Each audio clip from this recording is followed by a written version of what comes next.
they're coming from even certain parts of Europe. But there are a number of black people who migrate from their homeland across the waters to America.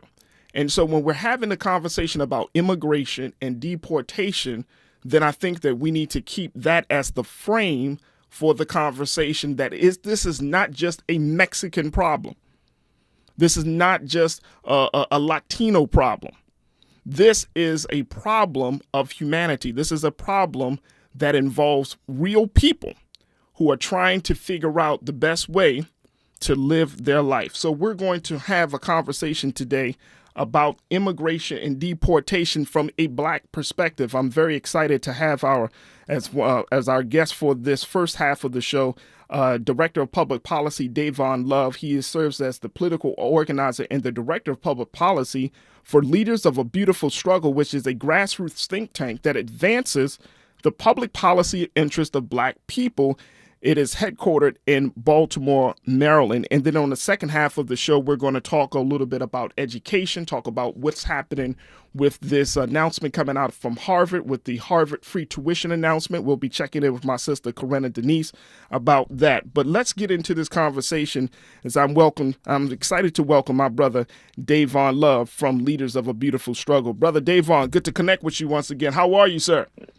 I'm good, man. It's good to connect with you. Been a long time, bro. It's been a long time, but I'm very, very excited and grateful that you can just spend just a few minutes with us here today to give us some insight around this issue of immigration and deportation. Let me start off here with some of the trending news around this.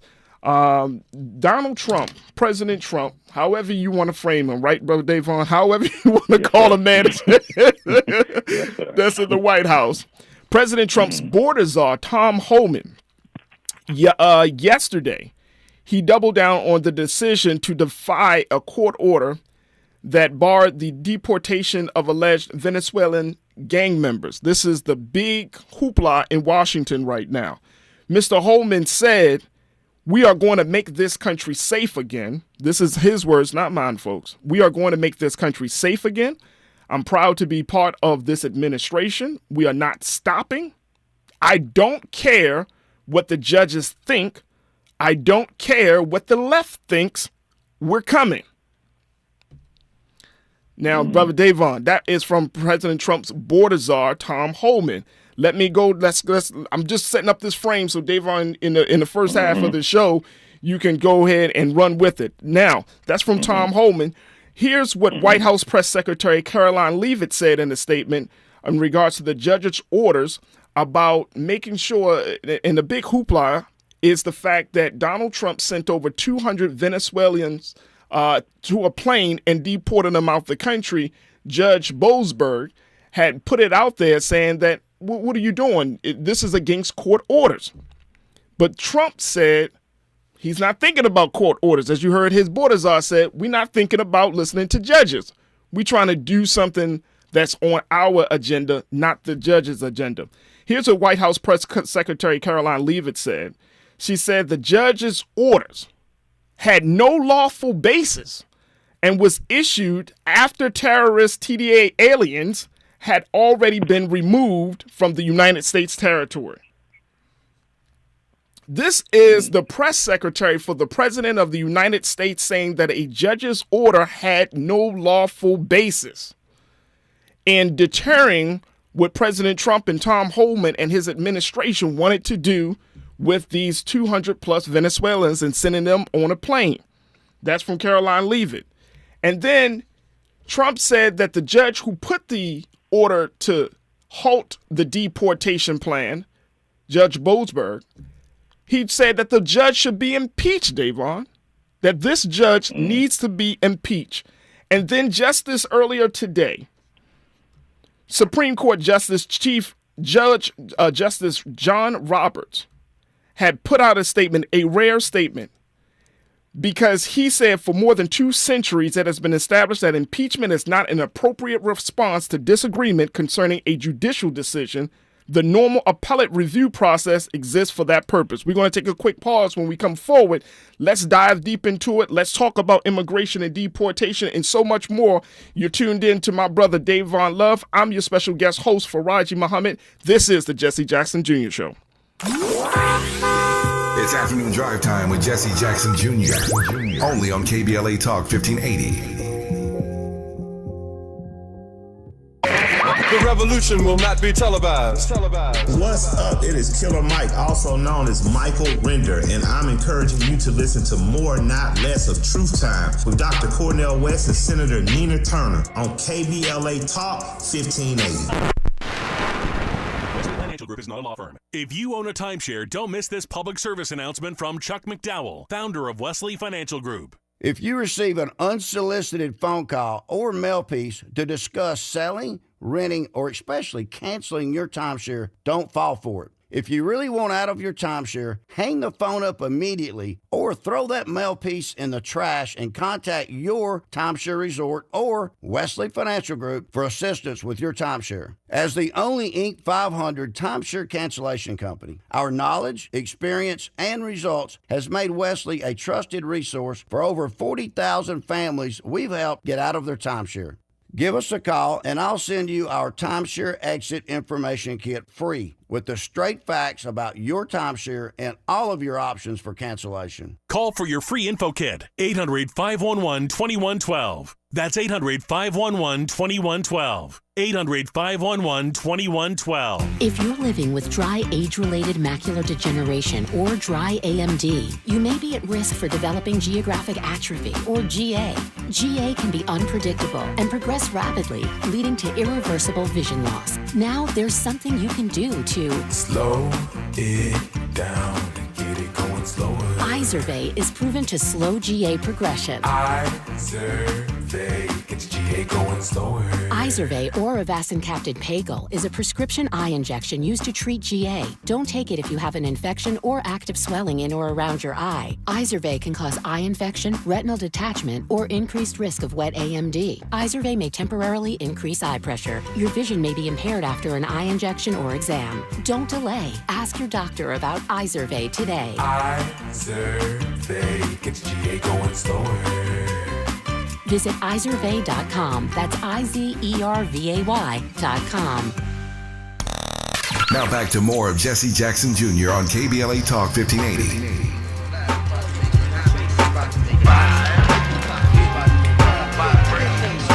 Stakes is high. You know them stakes is high when you talking about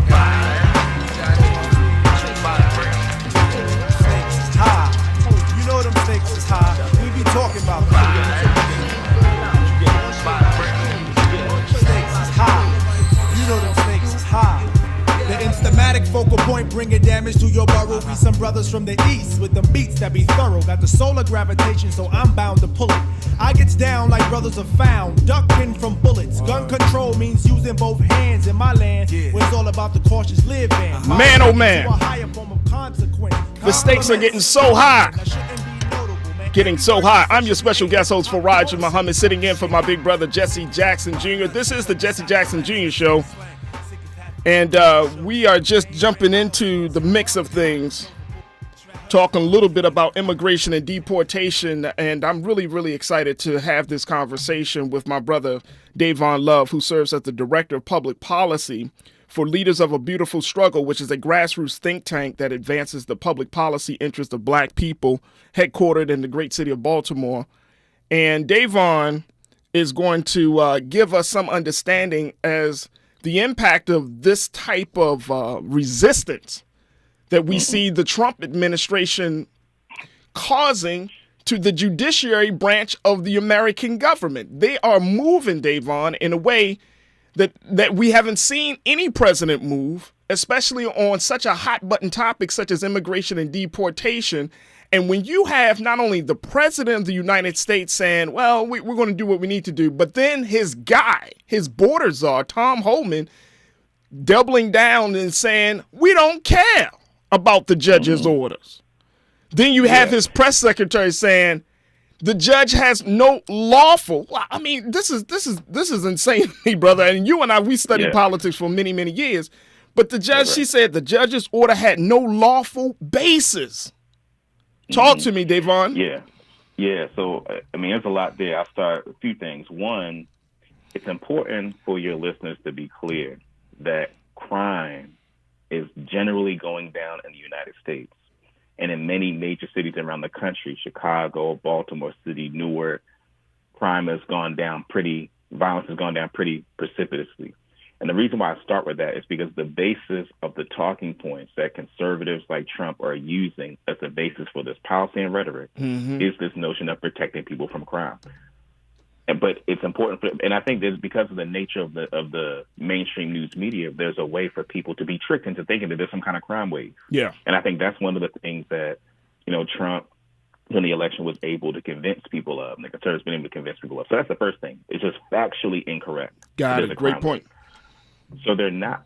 So this policy, the stated policy of protecting people from crime, is not the actual objective.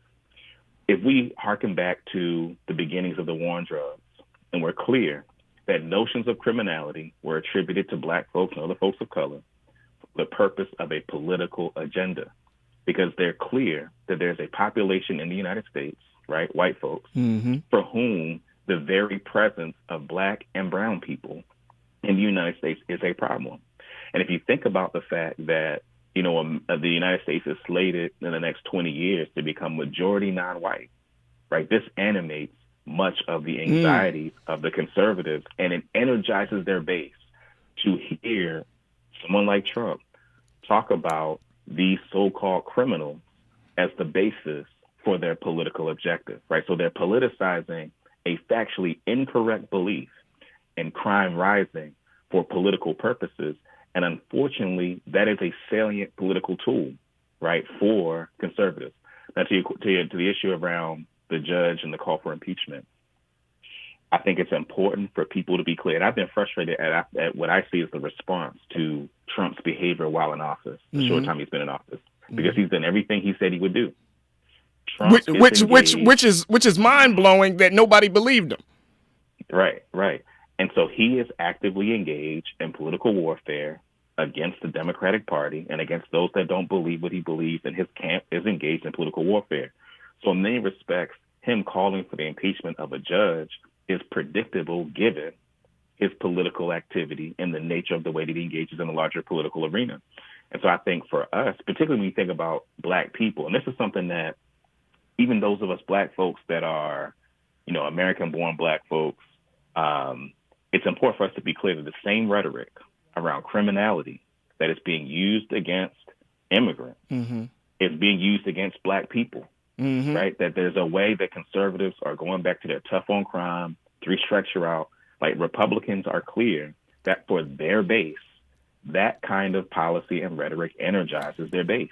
So it's important for us to see the connection. And Davon, and I'm sure you've seen these stories just as much as I've seen these stories. Now there are a bunch of stories out where you have these Trump supporters, these Trump voters who are like, oh my God, I've lost my job as a federal worker. Oh my God. I saw one story where a man, he's a Trump supporter. He voted for Trump. It ended up where ICE came knocking on his door to deport his wife.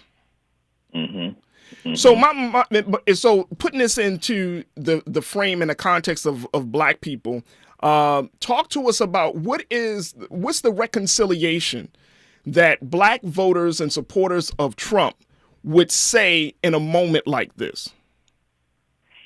Well, I think part of the problem is there's some of our sisters and brothers that have bought into the enterprise of America being anything but what it is, which is a settler colony, right? America's not possible for producing justice for black people and other people.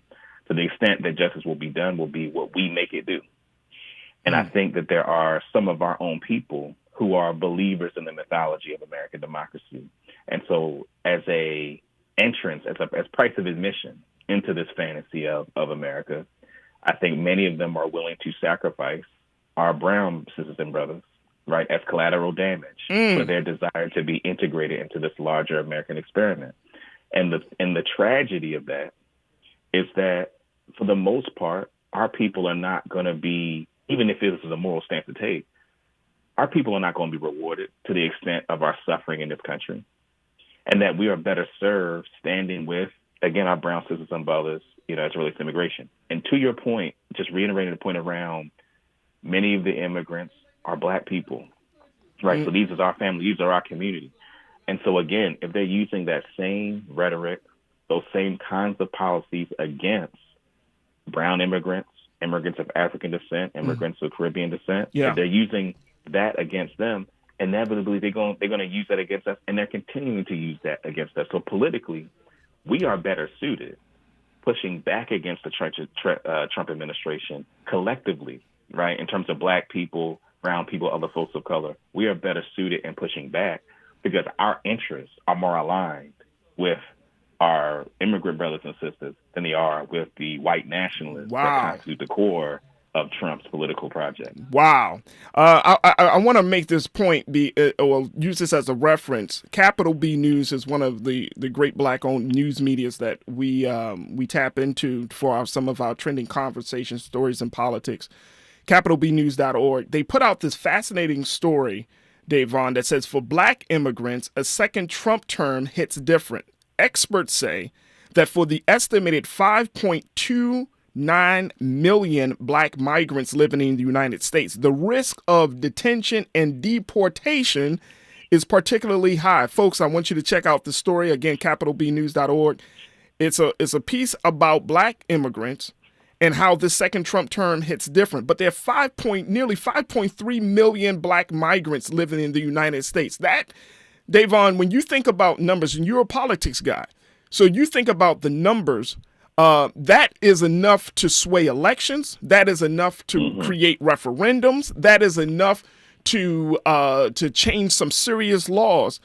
But we still seem, and I'm saying as Black folks, we still have a contentious relationship with the brothers and sisters that come from across the water for many different reasons, personal reasons, political reasons. And I think to the point that you just made, it drills right into it that the cost of admission into this system of things, even in 2025, even though we know that if we get into the system or get further assimilated into the system, it's not going to garner the benefit that we thought it was going to garner. So how do we bridge the divide between the Black immigrant, Black migrant community and then the Black American community so that way we can wield more power for moments like this? Well, I think a couple things. One is I think we have to stop amplifying anecdotes as the description of a large swath of people. And what I mean by that is, again, I'm from Baltimore, grew up in Baltimore. Have I had interactions with African immigrants that have Americanized beliefs about Black people? Sure.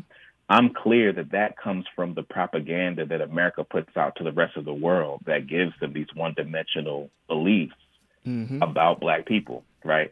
So I'm clear that even though I may have an individual kind of anecdotal negative experience, that should not mean that I extrapolate that to mean that that's what the large majority of African immigrants believe in. In fact, many of the African and other immigrants from the diaspora that come here tend to be folks that are probably more well-to-do. So they are the folks that would more likely have notions of anti-Blackness as it relates to working-class Black people. So that's one thing. It's like we got to stop amplifying the anecdotes and to make them seem like that's all of the interactions. The other one, and this one is simple but requires more effort, I think we got to be more intentional about meeting each other, like going to the continent, right? Going to places in the Caribbean, because I've been to Africa 5 times at this point, and when I go, it's so overwhelmingly love. Like I remember one of the times I went where it's a festival, and the way that they were like, all our brothers and sisters from the Americas, welcome home, right? So my experiences have been overwhelmingly positive. Right, in terms of actually interacting with people of African descent and on the continent and in the Caribbean. So I think people just got to have more experiences with our people so that it balances out those handful of negative interactions that they're using to characterize the entire group of people. Davon, and I'm glad that you shared that story about your experience, because I think there are a lot of assumptions. I think that people have a lot of things in their heads about what that experience of traveling to the motherland and then coming back home. I remember just listening to my brother Tavis Smiley talking about, yesterday was St. Patrick's Day.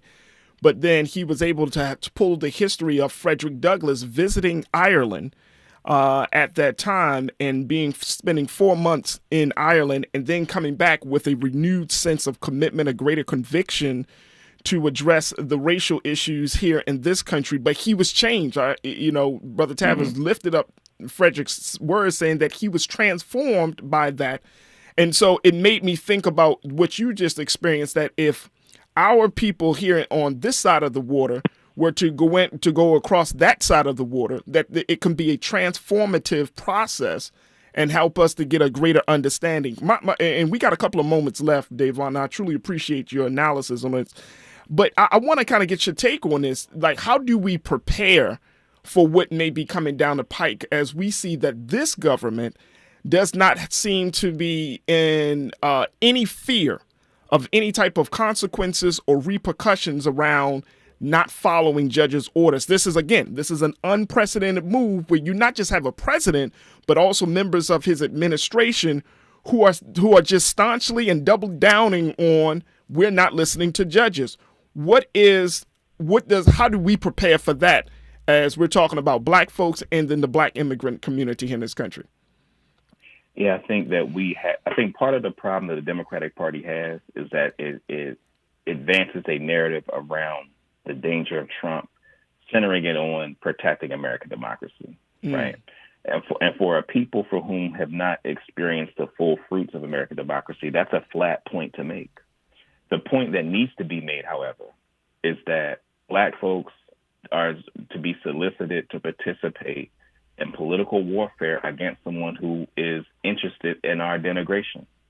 And so in terms of dealing with that judge, it's more than that judge. We got to deal with assuming the political power necessary to check Donald Trump. So that makes the 2026 midterm elections extremely important. But do you think, and I just want to jump in here. I know we got like a minute and a half left, but I'm going to give that to you. But knowing how the whole situation around Chuck Schumer on that particular vote for the funding bill, and now the ruckus that is happening within the Democratic Party, 2026 looks like it might be out of reach. Does it not? And I think I think part of the unintended consequences of what Chuck Schumer did in joining Republicans in that vote on the funding bill is that at least my hope is that it energizes the left, particularly the left of the Democratic Party, and the broader left in general, to assume the political power and to do the mobilization necessary to take back the House of Representatives as a check against the administration. Because a part of Trump being able to do what he does is because he has the trifecta, right? But being able to have one of the chambers of Congress provides a weapon against Trump that currently he's able in some ways to go virtually unchecked. Absolutely. And Davon, we got about 30 seconds. Talk to us about the work that you're doing with Leaders of a Beautiful Struggle. So one of the things that we've been working on is reparations, particularly reparations for the war on drugs, and we were able to successfully establish a Baltimore Reparations and Reinvestment Commission that's going to actually give out money to come from proceeds of sales of recreational cannabis. And so we're really proud of that work. That commission actually just started in February, and hopefully in 2026 we'll actually see black people in Baltimore be able to see what reparations could look like on a local level. And my hope is this could be a model for the rest of the country. That sounds like a revolutionary model right there, brother. That sounds like a revolutionary model. Look, we got to bring you back on to give us more of that information and more insight into that model.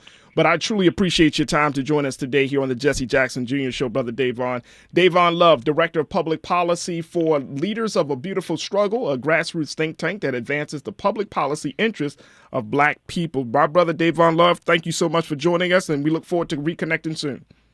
All right, thanks for having me. Absolutely. Folks, stay with us. A lot more coming up in the second half of the Jesse Jackson Jr. Show.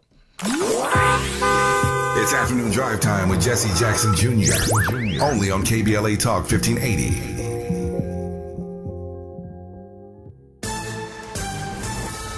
I'm Amber Payton with 4 Things You Should Know with BIN News. It appears that Black D.C. Mayor Muriel Bowser and President Trump are finding some common ground on one contentious issue. Mayor Bowser backs Trump's push to keep the FBI headquarters in D.C. instead of moving it to Greenbelt, Maryland. A Nebraska bill seeks to ban DEI efforts on college campuses. University System President Jeffrey Gold opposes the measure, which was debated in a legislative hearing. Maui Police Chief John Pelletier is denying claims in a lawsuit accusing him of covering up a sexual assault for Sean Diddy Combs. He submitted texts and emails to prove he was on call in Las Vegas, not in California, when the alleged assault occurred. And comedian Tracy Morgan says food poisoning made him sick at a Monday NBA game. He vomited courtside, left in a wheelchair, and later posted from the hospital, assuring fans he's okay. He even joked he might do it again since New York won. Get BIN News on demand 24/7 on the iHeartRadio app. Think It Up is an initiative to activate student-powered, teacher-led learning projects. Students and teachers, how can you spark great learning experiences in your classrooms today? Join at thinkitup.org. Is this the tackle? This is the KBLA Sports Minute with Ray Richardson. Actor, comedian Tracy Morgan told his followers on Instagram that he's doing okay after throwing up at his courtside seat during Monday night's New York Knicks-Miami Heat game at Madison Square Garden. The 56-year-old Morgan, a lifelong Knicks fan, was rushed to a nearby hospital during the third quarter. Morgan gave an update on his condition Tuesday afternoon from his hospital bed. He blamed food poisoning for the incident, although it's unclear if it was something he bought from the concession stands at the Garden. The game was delayed more than 10 minutes while medical staff tended to Morgan and workers cleaned up the court. ESPN, which was televising the game live, did not air any replays of Morgan's health scare. The Knicks beat Miami 116-95, prompting this post-game analysis from Morgan. And I quote, "The Knicks are 1-0 when I throw up on the court." End quote. No debates, no speculation, just the info you need. That's your KBLA Sports Minute. I'm Ray Richardson. More news, opinions, and conversation when we come forward on KBLA Talk 1580.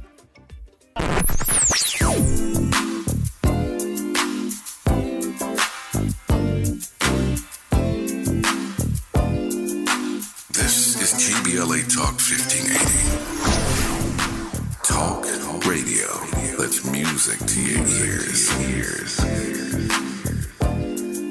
We're unapologetically progressive. KBLA Talk 1580.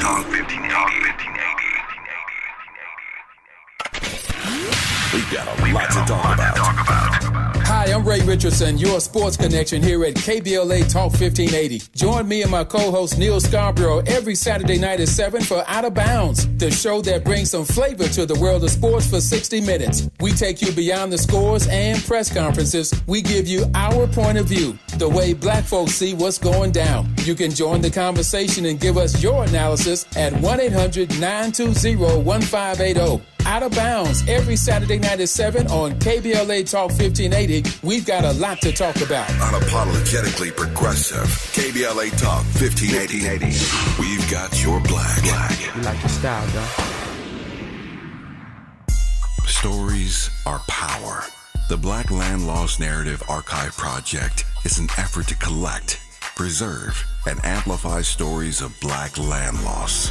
It will form an invaluable resource for scholars, authors, historians, educators, storytellers, policymakers, and change agents who wrestle with issues of restitution, reparations, racial inequality in home ownership, and the racial wealth gap. Through documenting stories of black land loss, the archive will help demonstrate the magnitude of what black families have lost and will continue the national dialogue to encourage paths to restitution, rebuilding, and healing. Support the Black Land Lost Narrative Archive Project by visiting www.blacklandlost.org or by donating at www.blacklandlost.org/donate. Spread the word to inspire awareness, activism, leadership, and change. And join us in making a lasting impact. This is a community call to action from KBLA Talk 1580. We've got your black.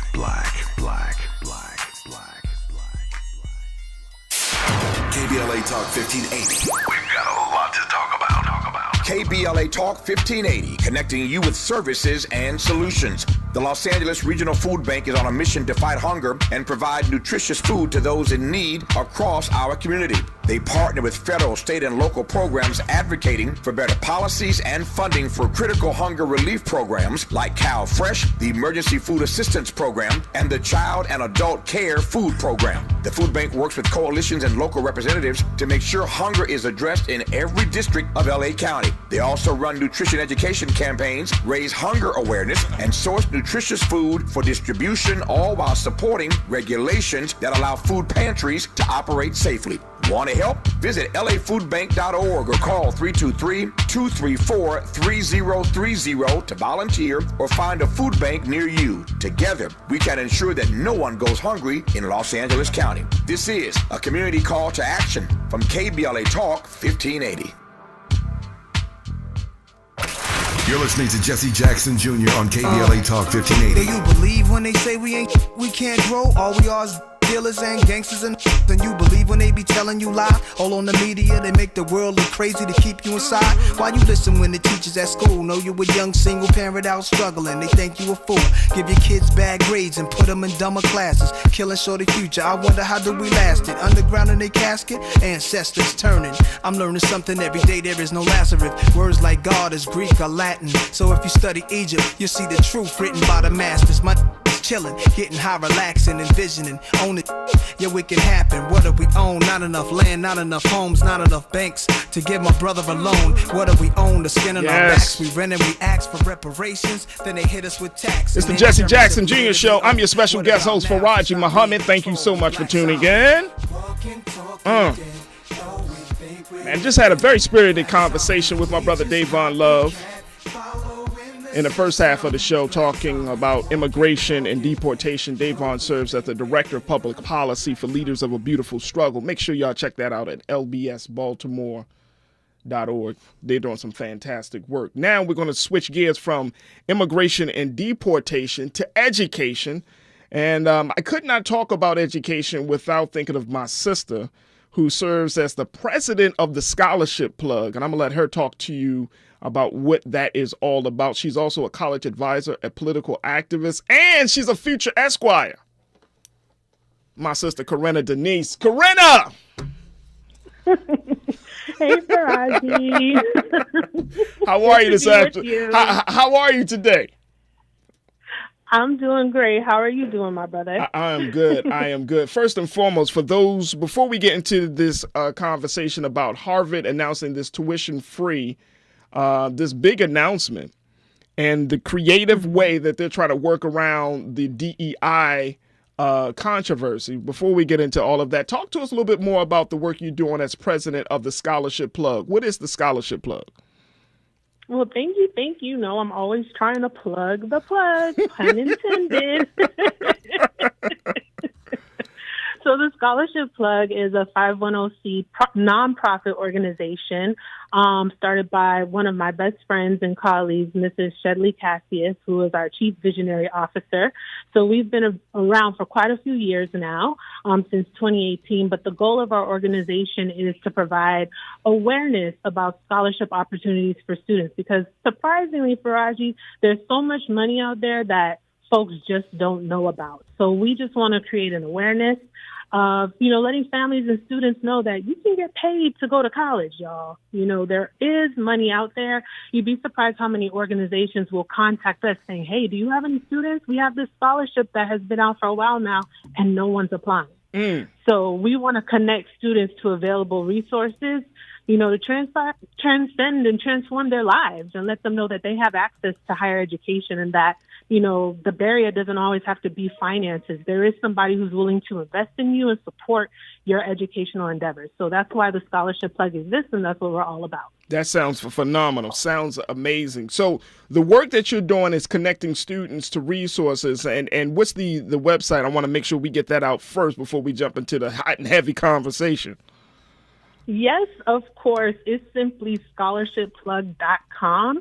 And if you simply just do a quick engine search, whether you use Google, Yahoo, all of our social media handles will come up. You can find us on Instagram, TikTok, Facebook, you name it.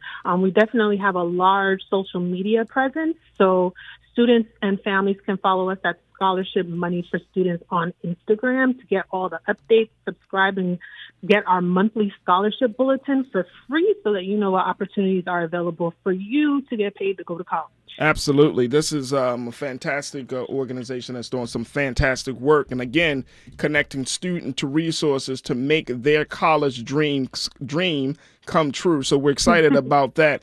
Corinna, what did you make? First, let me just put this out there that Harvard University, the prestigious, the elite Harvard University, they had announced just on Monday, President Alan M. Garber and the Edgerly family, Dean of the Faculty of Arts and Science, Hopi Hoekstra, they announced Monday that Harvard College will be free for students from families with annual incomes of $100,000 or less, and tuition free for students from families with annual incomes of $200,000 or less.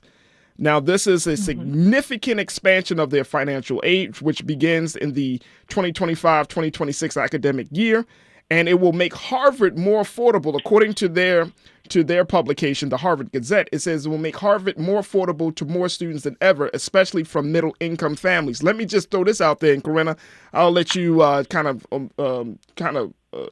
opine on this for the first part of this conversation. Making Harvard more affordable. Harvard, folks, if you have not heard, is $80,000 plus a year. $80,000.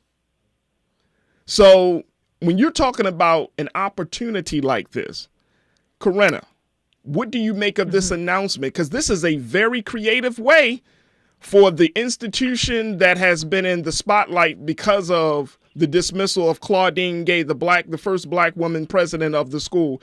It has been in the spotlight because of their legacy slavery initiative, where they had to go back into their files and dig up the records to show that they were intricately involved in the transatlantic slave trade, that they benefited from that. But now they're saying they're making it tuition free for families under $200,000 and $100,000. As the president of the Scholarship Plug, as a college advisor, how does this news make you feel? Well, I feel all kinds of emotions, right? Because this has been my work for so many years. Yeah. But you know what else? Quiet as it's kept, Harvard has always had some sort of financial aid or financial assistance for low and middle income families. So essentially, this isn't anything that's pretty new per se, but they have expanded upon it. So they've pretty much for a few years now have always had that $100,000 threshold, but it looks like they are expanding it now for families above $200,000. Well, anyone $200,000 or below household income, they're basically saying, hey, we're going to offer you free tuition, right? So we got to make sure we're looking at the difference between, okay, tuition costs, right? That's one thing. And then you also have cost of attendance. And just some context for your audience, Faraji, cost of attendance would include tuition, of course, but additionally, that would include the cost of books, room and board, transportation, your meal plans.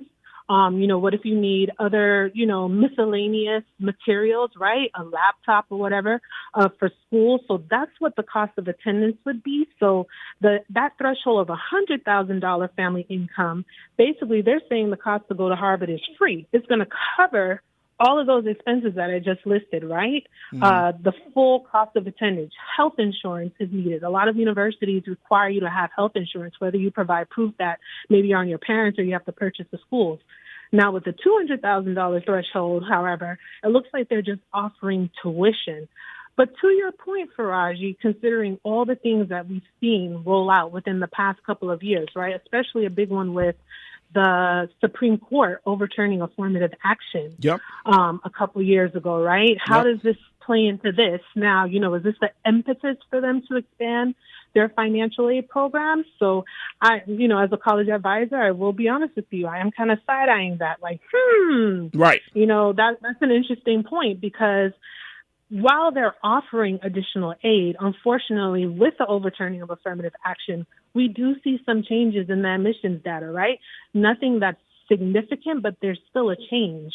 And, we have to be honest here that, the ruling is going to definitely have an impact on the diversity of the student body, but we might not actually feel that full impact for, at least a few more several admission cycles. All right, we're going to take a quick pause. When we come forward, let's continue the conversation with my sister Corinna Denise, who serves as the president of the Scholarship Plug. We're talking about Harvard University offering free tuition for families that make less than $200,000, for families that make less than $100,000.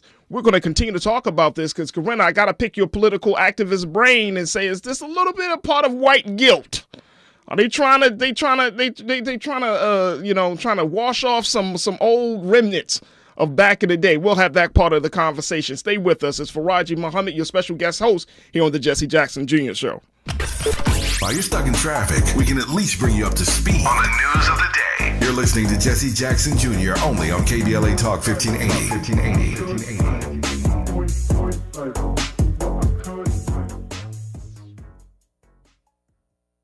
Need a ride? Ride in style. Choose K-Meets, luxury transportation that puts you first. K-Meets has you covered with our 6-seater Sprinter limo that's perfect for couples, proms, weddings, and events. Whether it's a night out, special event, or just because, our Elite Sprinter offers the perfect blend of luxury and intimacy without the crowd. Looking for SUV? K-Meets has that too. Elite SUV service available for your next ride. Book at kmeblack.com or call today 424-500-4751. Again, kmeblack.com 424-500-4751. Downy Rinse and Refresh. Break up with stinky clothes. Rinse it out. Every now and then I get a little bit tired of the stinks that just will never come out. Oh, Downy in the rinse straight. Every now and then I rinse it out. One wash and it delivers. One wash, it smells so clean. Downy Rinse and Refresh, it's a dream. Downy Rinse and Refresh. Fights odor in just one wash. Guaranteed. I'm Sherry Shepherd. You've been a wonderful audience. Now, I may be a comedian, but I don't joke about pneumococcal pneumonia. If you're 50 or older, like me, you're at over 6 times greater risk of getting pneumococcal pneumonia. And I just learned that nearly 1 out of every 3 cases of invasive pneumococcal disease is in adults 50 to 64. So even if you're healthy, the CDC recommends vaccination for you. Learn more and schedule at vaxassist.com to help protect yourself, like I did. That's vaxassist.com. Sponsored by Pfizer. I can't believe how spotless my floors look after using the Swiffer Power Mop. No more dragging around a heavy mop and messy bucket. Now I get the same deep clean without all the work. Thanks to the powerful solution and scrubbing pad of the Swiffer Power Mop, dirt and grime don't stand a chance, and I don't break a sweat. Mic drop. Mop drop. Swiffer Power Mop. Swiffer Power Mop. A smarter way to mop. Try it or your money back. Now back to more of Jesse Jackson Jr. on KBLA Talk 1580. Yeah. Wake up in the morning and I'm praying, work through me, Lord. Back in the day, we used to rock it at the Troubadour. Big Doe, Flash, Dunny, Rappapoo, and Truly Yours in the land of movie stars. I with my whole team take a flight out to New Orleans and hit Mike's for a fresh bowl of catfish Couillon. No cap, bitch, prove me wrong. Keep it slapping on the 2 and 4. This is what we're moving towards. Wake up in the morning and I'm praying, work through me, Lord. If my life is a movie, then this will be the score. Always gotta leave them wanting more. Firmly planted when you trying to soar. Niggas all types of sore. They don't never see the work, only results of it. Get knocked down just to rise above it. To get knocked down again. This is the Jesse Jackson Jr. Show. I'm your special guest host, Faraji Muhammad, sitting in for my big brother. Man, oh man. We're talking about Harvard. We're talking about education, but we're talking about Harvard going tuition free as they make another announcement that they are going to be offering free tuition for more students, for those students and families who earned under $200,000 and $100,000. And the best person I can think of to have this conversation, a major announcement such as this, is my sister Corinna Denise, who serves as the president of the Scholarship Plug. Make sure y'all check the Scholarship Plug out on the web. and get all of the news and information about how you can connect maybe your children, your grandchildren, your nieces and your nephews, just some young person who's looking to make their college dream a reality. The Scholarship Plug is a perfect place to start to get the necessary advisement and, more importantly, to get connected to those resources. So we have Corinna Denise joining us right now to talk to us about Harvard. Corinna, part of me, as you were talking about making the side eye when this announcement was made earlier yesterday, it made me think. I had to give my phone the side eye. Like, wait a minute, what? Because this is, again, I said it before, but I'm going to reiterate it. This is the same institution that whose legacy of slavery initiative is a little bit in some trouble right now, because it's been up for that particular initiative. Started in 2022. It was set up to hold Harvard accountable for its role in the transatlantic slave trade and, garnering its benefits from the transatlantic slave trade. So that initiative is a little bit because of management and administration and all types of internal issues.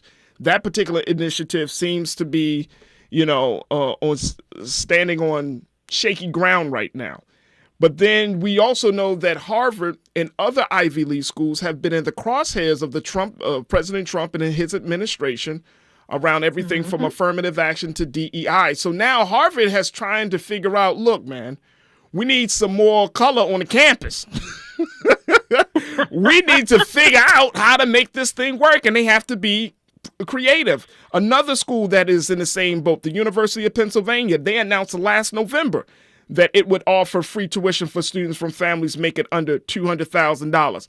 The Massachusetts Institute of Technology, MIT, also announced a $200,000 cutoff then, similar to a plan offered by Caltech here in California. Other universities have also increased their financial aid limits in the past year, including Dartmouth, the University of Virginia, and the University of North Carolina. So what is this all about? Because, Corinna, we want to believe that these schools are, quote unquote, having a Jesus moment and coming to their senses, right? We want to believe that they are making these policy changes because it's the right thing to do. But this is America. This is a capitalistic country. Education is big business in America, as you know. Higher education is major business in this country. Harvard, I'll never forget, I had a conversation with Dr. Greg Carr, our beloved Dr. Greg Carr from Howard University. And he gave me a crazy number at the time. This was maybe a couple of years ago. He'd say, Harvard's endowment is around $50 billion. That's right. And I was thinking to myself, my God, that's an endowment. So what are we seeing in this trend right now with these prestigious elite schools that are offering tuition free? Is this the time for black children, brown children to jump in and say, look, we better get it while the getting is good, while the iron is hot? What is happening here? Well, I think a few things, Faraji, and I think let's add some more context to this conversation as we unpack it, right? Sure. Specifically for our black students, right? The proportion of black first-year students enrolled at Harvard declined to 14%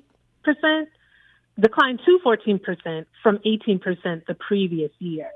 So we're seeing this decline in the admissions rate, right, since the overturning of affirmative action in 2023. So that's one part, right? Yeah. Also, it could be, how do we attract more students? Because there has been a decline in some of the applications that they're receiving, right? So not only has enrollment decreased, but also how many students are actually applying. Now, from a college advisor's lens, as a general rule of thumb, and this would apply to almost any school in the country, right? And especially for our top elite universities and highly selective competitive admissions. As a general rule of thumb, applying early in the admission cycle puts students in a better position to be eligible for all the financial aid opportunities, all the scholarship opportunities, and being accepted. It's more competitive, right, as we move along through the admissions process when they've probably admitted half of the class and maybe you meet that last deadline, But now you're up against all of the other students who they've already admitted. So that's already one part. Yeah. So add to that what we saw happen with now race no longer being considered a factor. And something else I think that's important to highlight here, what about legacy admissions? Especially with these top elite and Ivy schools, you have a lot of students who are not first generation. Their parents either attended, and legacy could be either mom or dad, or maybe even grandma or grandpa. So that alone kind of gives them a competitive boost for admissions. But how many of our Black students do we see have that competitive boost? Or our Latino students, right? Yeah. So my take is, this is a good thing to increase tuition.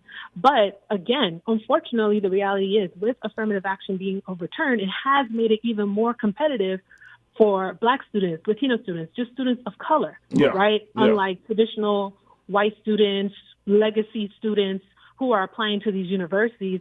I want to circle back to my point. A lot of those white students applying maybe even late in the admission cycle, even though I just mentioned, you have a competitive advantage if you're applying in the beginning, that legacy can certainly outweigh that. So where do students of color, Black students, Latino students fall into this, right? Where, yes, they're offering tuition and covering room and board, but how can I put myself in a competitive position to actually obtain this?